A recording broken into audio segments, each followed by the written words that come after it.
Hello, welcome to the first ever episode of Tag Talk.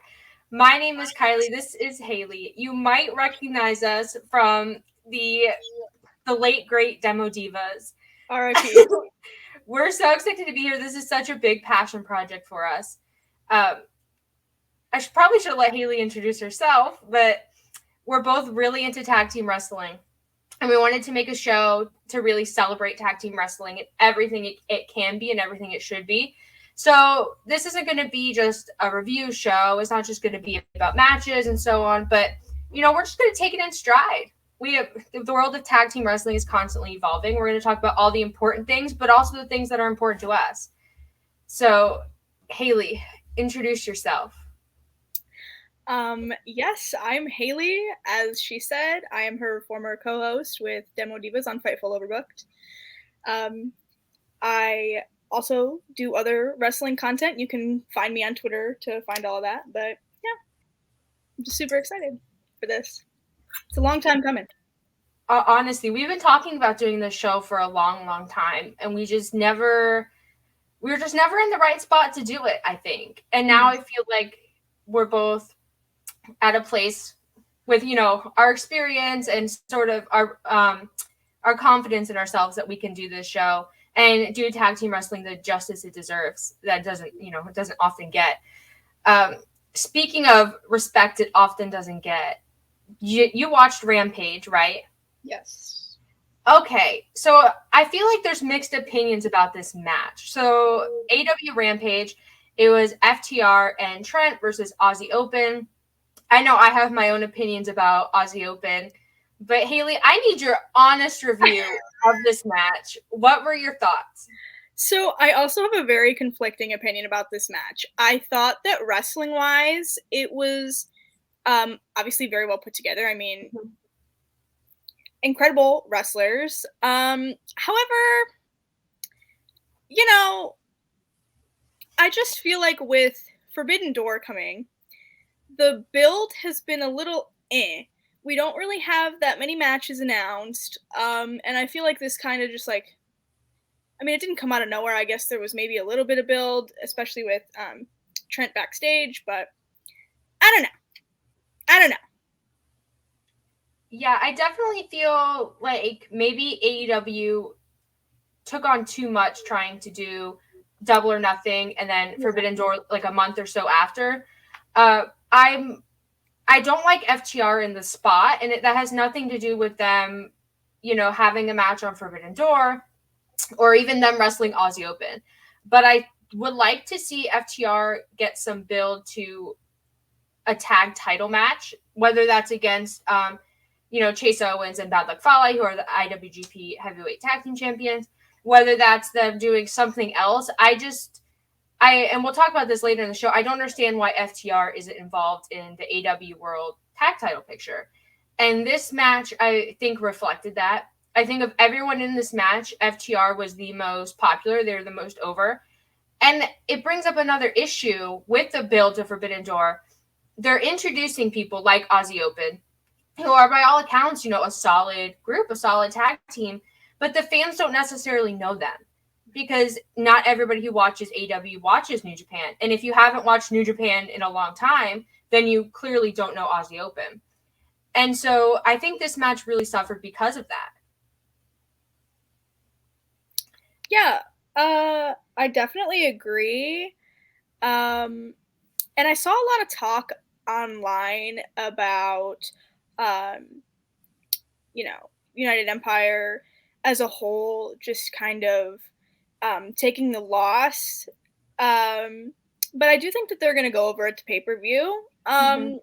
And so I don't really understand why people were saying that they felt like they got buried just because they lost their debut match.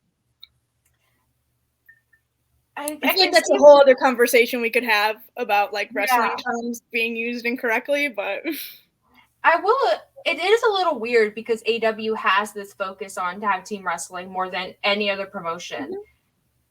This match did feel like an afterthought. I feel like FTR feels like an afterthought, and Trent was just kind of there. It was a little strange, especially considering FTR and Best Friends feuded not that long ago. I don't know what they're doing with Best Friends, but I guess we could talk about that another time. I don't know. I feel like with regards to Forbidden Door as a whole, this is not ideal build. We still have no definitive matches. There's, it's probably going to be Mox and Tanahashi, and it's probably going to be FTR versus someone. But there's so many great tag team matches they could do. The Young Bucks are right there. Yeah. And, Red Dragon's right there. Right there. Yeah. And New Japan isn't, I wouldn't call them tag team centric or tag team heavy or anything like that, but they do have factions. So you could just get tag teams from there. So this FTR match was good because it's FTR and everyone knows I love them. But I just, with the run they're having, I don't think this helped them at all. And I don't think this helped Will Ospreay at all, which presumably he's going to have a singles match at Forbidden Door. We have our own thoughts about Will Ospreay, but that is not relevant to this episode nor this show. But the state of the AEW tag division is just absurd to me at where we currently are. I agree. I know we're going to talk about this a little later in the show. We're going to preview the ladder match on Dynamite next week. But I agree. As a lover of tag team wrestling, and I do love AEW, but there are things about the tag division that I'm not keen on right now. I'm not a fan. Well, let me ask you this. If they were only going to have one tag team match at Forbidden Door, what do you think would be the best AEW versus New Japan sort of representation? I mean, I feel like you have to have the Young Bucks in there somewhere. You have to. Yeah. Yeah. But then I'm like, oh, I love FTR. I'm like, but like I want FTR to have a match. Like, but I feel like the most plausible answer is to involve the Young Bucks somehow. Yeah, I was thinking about this earlier. Young Bucks GOD probably, the go-to, but we've seen that. And I don't know, there's something about Forbidden Door that makes me want dream matches. So like FTR versus GOD, that would be, you could headline the show with that. They're not going to because there's world title matches, but you could. Look how well FTR and the Briscoes did for Ring of Honor. My match of the year so far. That match was so good. I wish maybe we'll do an episode where we just talk about that match. Honestly, we need to. I have so many thoughts and ideas about that match. It's insane. But, put it on the list. We'll have a list of ideas. Put it on there. Got you. I'll do it. But Forbidden Door, to me, well, I've said this, for it's not going well. And FTR is going to be forgotten about the same way they were for Double or Nothing. And it's just, we're just going to have to learn to live with it. Yeah. But so on a happier note, I know Haley's excited to talk about this. GCW. The tag team scene in GCW is a little odd. You got some characters in there. I'll let Haley take the lead on this discussion. Ooh. GCW. I you know why? Because I want you to pronounce these names. We had a whole conversation about how we didn't want to mess this up, and now she's gonna throw it on me, the whitest person in the room. So, last weekend, GCW ran Tournament of Survival weekend. They had Tournament of Survival on Saturday, and then on Sunday they ran Cage of Survival, which is the first time that they've ever had a cage match. Mm-hmm. But on the card, they had 2 tag team matches. They had SGC and Iron Beast, and then they had Los Macizos and Toru and Rina. And yeah, where should we start? Let's start with SGC because I am a big SGC fan. They're criminally underrated. They're never in the discussion of like the best tag teams in North America, and I feel like they should be. They're at like every GCW show. They're workhorses, and they always put on a good match. So I don't really understand where the disconnect is. Yeah, they always bring the chaos. Like, they always get the fans just riled up. And this match in particular, like, they went to absolute war. I mean, they were throwing tables and chairs at each other's heads. Like, yeah, I don't know. But it was also good to see Iron Beast back together in a GCW ring. There was a spot they did a double assisted like blockbuster. Shane Mercer did it. And it was so good. Such a good spot. I loved the match. Yeah. I don't know. I could talk about SGC all day. I know. I feel like SGC, I don't know, maybe I'll go through their cage match and look, but I feel like they've never had a bad match. Mm-mm. Like, you never leave an SGC match feeling like you got ripped off. And I respect that. And I said this earlier, but GCW's tag division is a little odd. Like, there's some, hard, violent guys like SGC, and then you have, you have Bussy, and it's a little strange. It's a variety show in their tag division. But SGC is a staple, and I don't think it'll ever happen, but I would love to see them pop up in, AEW just for a hot second. Listen, if Gage can do it, like, anything is possible. Like, that was my thought process when Nick Gage came in for that Chris Jericho thing. Yeah. I was like, okay, where's SGC? Like, why not? I would love to see like Matthew Justice just like absolutely annihilate somebody. Like, yeah, and they're on a great run. Yeah, I would say SGC is, they're on fire right now for sure. Yeah, especially since Hammerstein, with GCW needed to recover, and I feel like SGC's really put them on their back and has carried them. Yeah, I thought this match was really good. Like you said, it was chaotic, but all SGC matches are chaotic and they're all very violent, and that's part of the fun. I feel like if you've ever been to a GCW show and there's an SGC match, it's part of the fun because they could fight anywhere. And they could use anything as a weapon. And it's just a great time. And it's tag team wrestling at its finest, but in a different way. Like, the teamwork is exceptional and sort of the psychology of the match and the bond that they share. It's clear and it's evident, but it's like, it's a different take on it. It's really interesting to me. Yeah. And I love how they get the fans involved too. I believe this match, I'm going to have to go back and look. I don't remember, but my friend Lauren was in the front row and he threw a chair into the ring. So that was great. Love that. I think I saw that on his Instagram. Yeah, I think he posted it on Twitter. I didn't see that, but I saw it back and I was like, I love that. I love Lauren. You could only do that in a GCW show. Yeah, that's the thing. Like, you can't do that anywhere else. Like, and probably only in an SGC match. So true. I love it. Oh my god.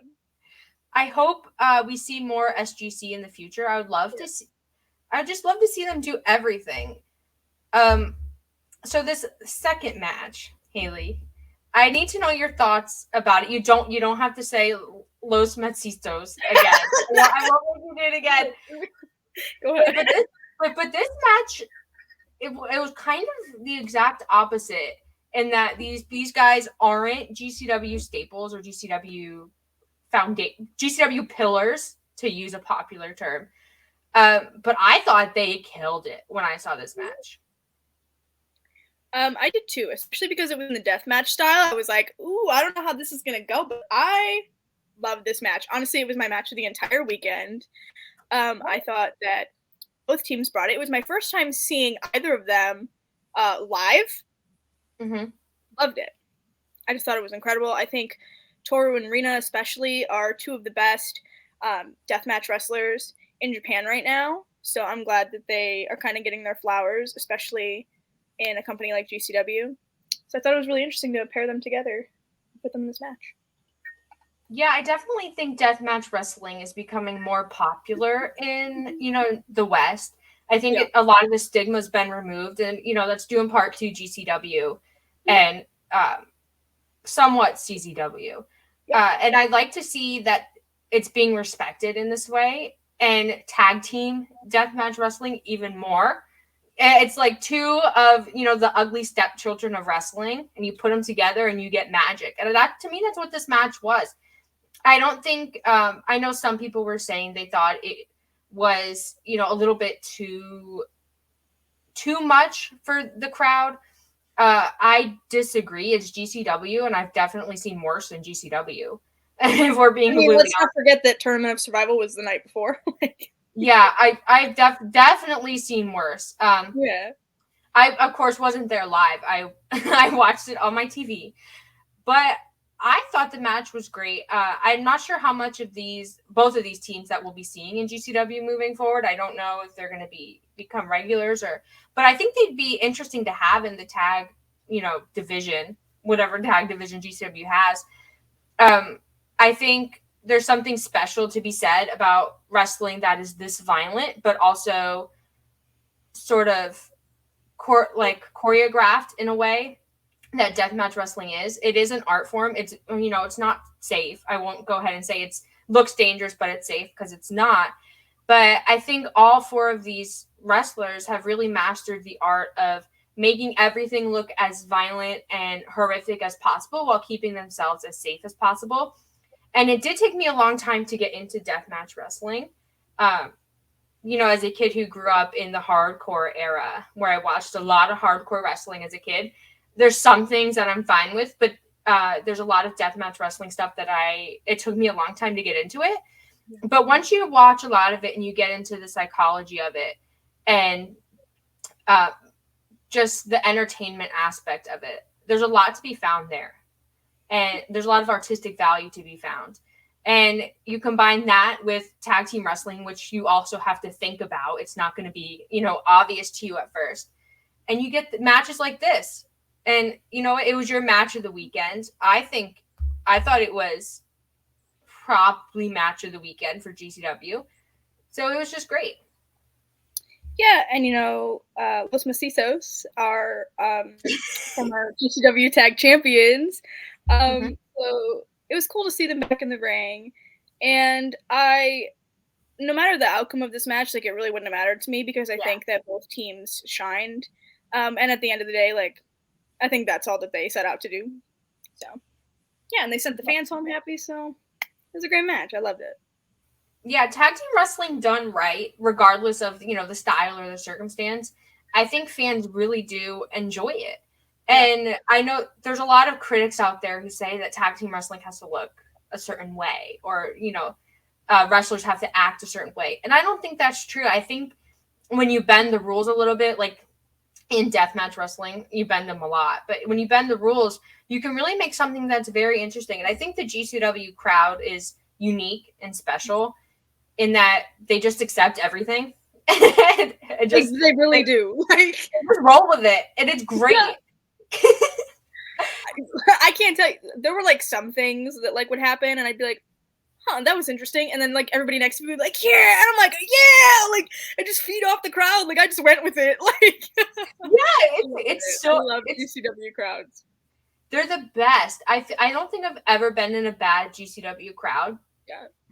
Even at the Grand Sports Arena in Hoffman Estates, Illinois, which if you know, that arena was horrible. Even then, when everyone's, sweaty and dehydrated and agitated, they're still so into the show and so into the wrestlers. And GCW is really on a hot streak now. And I love that tag team wrestling is becoming more and more of a priority for them. And a lot of their top stars are becoming involved in tag teams and tag team matches. And it really just, it's beneficial for us, of course, because of our show. But I also feel like tag team wrestling is no longer a trend. I think the work of a lot of great tag teams like the Briscoes and the Bucks at FTR over the last couple decades has really shown that tag team wrestling is here to stay. And GCW, picking up on that and prioritizing it, I think it's a good sign. Me too. Any other thoughts on GCW, Haley? I can talk about GCW literally. I know. So I'll just cap it as I thought both of these matches were great. I hope that we see more of both teams in GCW in the future. And yeah. I definitely second that. If you haven't seen these matches and you can stomach deathmatch wrestling or hardcore wrestling, I'd say go check it out. Yeah. If you're squeamish, maybe not. It might not be your cup of tea, but you never know. Go check it out. So, as we mentioned earlier, we're going to segue back into AEW. because I have a lot of thoughts about this, and I don't want to go on a rant. But AEW, the World Tag Team Champions are Jurassic Express, and I have a lot of thoughts about them. But they're defending their titles in a ladder match on Wednesday. It's going to be Jurassic Express, so Jungle Boy Luchasaurus, versus the Hardys, versus the Young Bucks. So when they announced this match, Haley, what were your immediate thoughts? My immediate thoughts were, why is Jeff Hardy in this match? Is he okay? Is he cleared to do this? Because he literally has been complaining about an injury, and I'm just a little nervous, to be honest with you, about Jeff's well-being. Yeah, I was definitely worried too, because we haven't really seen a lot of Jeff Hardy since Double or Nothing, and now all of a sudden he's just in a ladder match, and of course, knowing Jeff Hardy, like, he's gonna do some crazy ass swanton dive onto a table or something. Like, I don't even know. I'm terrified. Yeah, and you have Jungle Boy there. He can take a lot of the bumps for you. But, like, Jeff Hardy, he's not going to do that. And you can't put Jeff Hardy in a ladder match and not have him deliver. Like, they really... The logistics of the match are not favorable towards tag team wrestling. You have arguably your three biggest tag teams in a ladder match on a random show. I mean, this isn't even a pay-per-view, okay? In a couple weeks, you have your biggest pay-per-view of the year, I'm going to say. And it's a collaboration with New Japan. And I feel like it's an unnecessary risk. And moving to talk about the booking, I think there's no logical booking to this. I don't think the Young Bucks or the Hardys should be in a title match. Well, the Young Bucks definitely not. No. But FTR has been ranked number one for exactly. I was going to say that. Why aren't they in this match? I don't know. It makes no sense to me, Haley. It's obvious that, like, Jurassic is going to retain. However, I don't know how much longer I can, like, stomach their reign. And I know that's going to sound bad, but, like, it's been really lackluster, and I don't know. I know, I definitely haven't been into it. And, like, putting them in these triple threat matches, like, I realize that at this point, like, their reign's probably coming to an end, especially because of these triple threats that Christian is kind of putting them in, and, Jungle Boy peeved off about it. But, like, can we just, like, speed it up? Yeah. Well, I definitely think Swerve and Keith Lee should have beat them. I think they should be the new tag team champions. And I feel like by now we should have been well into our Christian Jungle Boy feud. Yeah. But maybe that's just me. I have no idea. I don't want to see the Young Bucks as champs again. I don't want to see the Hardys as champs yet. I think the Hardys need to do something and heal themselves and then come back when they're in a good place. But I definitely agree about Jurassic Express. I feel like their reign, while they've had good matches, I don't think they've ever felt legitimate in the way the Young Bucks did. And that's horrible to say. Like, that sucks. Yeah. Well, I also feel like they haven't really been positioned that way. Yeah. It's definitely the Young Bucks show. And it's the Young Bucks and now FTR, of course. But it's always been like the Young Bucks and Adam Cole and Red Dragon. That story has sort of taken over AEW. And everything else just feels like an afterthought, which has hurt more than the tag division. It's hurt, the women's division. And I would argue it hurt the world title picture too. And I mean, like, it's understandable with, like, Kenny gone and they're, like, putting a pause on things, but, like, drawing it out this long and, like, neglecting other aspects of your company, like, I don't know. Yeah. It's just, and part of me really wanted Swerve and Lee because I feel like they're very over and they would have, brought some life to the title picture. But in the Battle Royal on Wednesday, Swerve turned heel on Lee, and now there's tension there. But that would have been such an interesting story to have with the tag titles, because in AEW, we haven't really had a world tag title story like that, where the champions are feuding and they're really butting heads. We had Kenny and Hangman, but that was more of a slow build, and then the story really took off after they lost the titles. But I think that's a dynamic they haven't really explored. And as Swerve and Lee as a makeshift tag team, that would have been really interesting to see. And now we're just not going to see it. Well, and I feel like in all of wrestling, like this isn't even just like AEW specific, but I feel like a lot of times, like they feel like champions have to be champions forever, and like I just don't feel like that's the case. Like, you know, if you have like a mediocre reign, I feel like it's better to just end it sooner rather than later than drag it out. And like you said, like I feel like we could just get so many good stories that are just kind of getting thrown to the wayside. Yeah, and it really started with the Lucha Bros. Yeah. Their reign, they had a hot start. But I really do feel like towards the end of their reign, it was like inevitable, like the inevitability of them losing the titles to Jurassic Express was there. Yeah. And now I feel like we're just watching every Jurassic Express match being like, oh, is this when they're going to lose the titles? Yeah. Is this when they're going to lose the titles? And part of that is on the fans, because I feel like in AEW, every time someone wins a title, people are already fantasy booking how they're going to lose it, which is so annoying.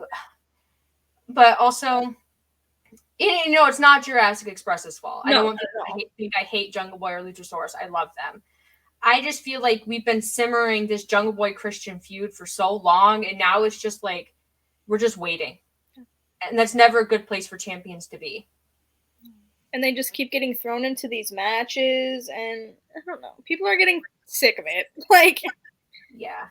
And maybe this Wednesday they'll lose it. I don't want the Young Bucks or the Hardys as champs, but at this point, if it's going to be anyone, I want it to be the Young Bucks, and then we can do something with probably Red Dragon, maybe someone in New Japan. I just want something to happen. Yeah, and again, even if they literally hold it for like 2 weeks, like I'm okay with that. Like, I just need something to happen. We're so stagnant in this division. Yeah. And FTR, like we said, has been ranked number 1 for weeks. Probably 4 or 5 weeks, and they haven't gotten a title shot. And granted, they are the Ring of Honor World Tag Champs and they're AAA World Tag Champs. And they've been doing a lot of indies, doing dream matches on the indies. I get it. But they placed so much emphasis on the rankings that they changed them so that Jon Moxley was ranked number 1 over Wardlow. And to me, denying FTR a spot in this ladder match or a guaranteed match with the winner of the ladder match is a misstep, especially with how, popular FTR is and they're fresh into this babyface run. It would just be interesting to see something happen there. I don't think it's going to, but it should. I mean, yeah. I don't. And I definitely feel like there's a lot of tag teams you could say that for in AEW. I feel like the Acclaimed should have been legitimate contenders by now. Of course, Anthony Bowens is now injured. He's out. But when he, was healthy and Max Caster was healthy and, every time their music hits, the crowd goes crazy for them. Even without, the Ass Boys with them back in the day. And they've had yeah. They've had like big matches, I guess you would say, like main events and like big matches, but they've never gotten a fair shake of things. And I feel like you could put the Lucha Bros in there. You could put, I would put Scorpio Sky and Ethan Page in there. I'd put Darby and Sting in there. There's a lot of tag teams in. Oh, how could I even forget about Proud and Powerful, Santana and Ortiz? Yeah. I thought that they were going to be the next champs after this. And then I just feel like they just got hooked down the ladder. And I'm like, well, because I remember we even talked about this. We were like, yeah, they're definitely up next. They're up next. They're up next. Why aren't they? That's the question. I know. And, I will say I've enjoyed Blackpool Combat Club and the dynamic they have with Eddie Kingston and Proud and Powerful. But that's another one. Danielson and Moxley. I feel like they should have been contenders for the tag titles. But for sure. It's definitely the Young Bucks show. And it's a little hypocritical to say because when AEW first started, the Elite and everyone all the Elite except for Cody, I would say, sort of just took a bunch of losses and people really hated it. So then they were champs and then people really loved it. And now they're in a place where they're the best and they're number one and they're everything. But now I'm like, okay, but like that was 3 years ago and this is now. And I don't want the Young Bucks. And I know this hurts you, Haley, because you're their number one fan. But I don't need the Young Bucks to be involved in the title picture to think they're important. And it's like the Hardys, they're tag legends, but I don't need them involved in the title picture to think they're important, especially with how, banged up they are. I agree. And I feel like at this point, like both of them, like both sets of teams, like their careers are starting to wind down. Like we don't know how much time either of them have left. And so you need to start establishing other teams in your division. You can't rely on the Hardys for, the nostalgia or whatever you want to do. And you can't rely on the Bucks all the time. Like you have incredible teams that you should be utilizing. I don't know. Yeah, I think I would like to see the House of Black do something big. And I talked about this a little on Twitter, but I think Julia Hart should be the next big title contender. A lot of people were telling me, oh, she's too new, she's too green, blah, blah, blah, blah, blah. Here we go. Y'all said the same thing about Jade, and look at her. She gets better every time in that ring. Yeah, let her rise to the occasion. This is one of the first big... Yeah, this is one of the first big character changes or like heel turns we've seen from an AEW developmental talent. And the biggest heel turn in the women's division since Britt Baker, if we're being honest. And AEW has to do something big with that, especially with her being in the House of Black, which is insanely popular and people love them. And you have Julia Hart, who could be, TBS champ, or I would like her to be world champion. She doesn't have to wrestle crazy to be over as champion because she has a whole entourage of stars with her and she'll only get better.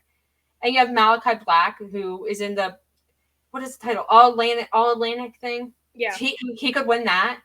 And then that leaves you with, Buddy Matthews and Brody King. And they could be tag champs. Oh, imagine that. Why do we have factions where it's like they're not working as a faction? Yeah. The only one people who do it is the Elite. Yeah. Like, I want a stable that just holds all the gold and like this. Yes. Like, I really do. Like you said, what's the point of having them if you're not, like, vying for this? Like, I don't get it. You should want everyone to be the best. And it really makes me think about, not to bring up WWE because, but when Undisputed Era had all the gold and people were like, they're going to be on the main roster. Like, they're going to be the next big stars. Like, we could do that in AEW. Like all the pieces are there to, take the tag division and the women's division and, the men's division and really make it into something big. But the issue is we have to, and I don't want to keep coming back to it, but it is the Elite show. And this ladder match just speaks volumes about where we currently are with AEW's booking. And, I don't hate all of it. I love Jade in the women's division. I love FTR. Of course, I'll always love FTR. And I love Blackpool Combat Club. Things about a company, but still be critical about other aspects of it. Yeah, and I definitely think because the Young Bucks, when they started AEW, they said tag team wrestling is going to be a focus, whatever they said. I don't see that now. And I think a lot of people don't see that now. And when Kenny Omega comes back, I have no doubt that this story is going to take off and it's going to do whatever it's meant to do. But he's not here. And like everything else is suffering because we're just waiting for Kenny Omega for trios belts or, his feud with Adam Cole or whatever they're going to do. And that trios belts, that's another thing. The pieces are there. Where are the belts? Why do they're holding? Tony is holding them for Kenny. Like, why are we waiting for Kenny Omega when there's no timeline for when he's going to be back? He's still hurt. He's getting like injections. So he's just going to come back and then automatically like, oh, yep, we're going to give you guys the titles. Like, yeah, it's another. It now. Yeah, it's another example of a foregone conclusion that people are just waiting for something to happen. And I would like Kenny and the Young Bucks to be trios champs, but also like we have Dark Order. Who's a fan favorite, has never won anything. We have House of Black. We have Death Triangle. We have all these teams, and they're all just sitting there waiting for Kenny Omega. And that's the real problem here. And before anyone called me a hater, I have a Kenny Omega tattoo So, like, I'm his number one fan. Oh, yeah. But, like, even I see that this is a big issue with AEW's booking. So we've said a lot about AEW. Maybe we need to do an AEW special episode. On the tag division? We could talk about that all day. We really could. We really could. It would be like a 3-hour episode. No one would watch it. Maybe. Oh, I know at least one person who would. But anyway, Haley, do you have any closing thoughts about AEW or GCW or tag team wrestling in general? Listen, I'm just really glad that we finally decided to do this because we both do love tag team wrestling so much, and I hope that, however many people end up watching this, I hope that, you take something away from it, and I hope that you guys enjoy this new concept. We have so many great ideas about what we want to do with this. We were literally planning stuff right before we started filming. So hopefully that stuff happens. We'll see. But yeah, definitely just excited to be on this journey with you, for sure. Yeah, we're both so excited to do the show. Like I said earlier, we've been talking about it forever. And literally since we became friends, which is almost been a year. Yes, we've wanted to do this show so badly, but it never felt like the right time. And I feel like it's finally the right time. And we have so many plans for this show. And if you have any ideas for the show, anything you'd like to see, or, a match you'd like us to talk about, or a tag team you'd like us to talk about, just please send it to us on Twitter. We want this to be, so this is our passion project, and we want you to share in that with us. I'm just so excited, and Haley is my best friend, and I'm so excited to do this show. And I'm so excited to really give tag team wrestling a spot in the podcasting world, what I feel is the platform it deserves. So that being said, if I was overly critical this episode, please know but I am sorry. I do love tag team wrestling, and I want it to succeed, and that's why I'm going to be rude about it. Yes. So, Haley, do you want to plug your things? What are you doing? What am I doing? Yeah, you can catch us here on Fightful Overbooked at 5 p.m. every Sunday for Tag Talk. You can check me out on Twitter. I know it's on the screen. Our little fancy design. Right there, underneath me. Oh, yeah, over there. But you can see all the work that I got going on over there. Yes. Well, you can also follow me on Twitter at Fuller_Kiley. I post everything I'm doing there. I also do, I live tweet some shows. I do all sorts of things. You can see me on this show every Sunday at 5 on Fightful Overbooked, every Monday at 3 on the Code of Honor podcast on the Body Slam YouTube channel. You can find that at BodySlamNet on Twitter, at Code of Honor Cast on Twitter. You can follow Body Slam on all socials and see more about it there. But that's me and my co-host Kyle Sparks. We're talking everything Ring of Honor, including tag team wrestling. Best podcast going right now. Other than this, best podcast going. Everybody should listen to it. I love both of them so much. And I'm not just saying that because they're like close friends to me. I genuinely love their podcast, and I think everybody should listen. So please go give them their flowers. Thank you. I didn't even have to pay her to give that endorsement. No, I'm genuinely being serious. But we talk everything Ring of Honor. We started the podcast before Tony Khan bought Ring of Honor, and now we're in the AEW Ring of Honor multiverse. So you can see us talk about matches, talk about some Ring of Honor history. Kyle is a great historian. He talks about that. Everything at Code of Honor Cast on Twitter. Subscribe to Fightful Overbooked, like this video, comment, engage with us. We want you to share in our passion project with us because tag team wrestling is special. So, anything else, Haley? Any final thoughts? No, I'm just so excited for this to come out. I have to tell you, all of you watching, I was so excited for this show. I'm texting Haley. I'm in the bathroom doing my makeup, and I'm like shaking. I'm like, finally, our tag team show. But we'll see you guys every week. I promise. We'll talk about matches. We'll talk about history. We'll talk everything tag team wrestling. So please get on board. Join us on this journey. You won't be disappointed. See you next week.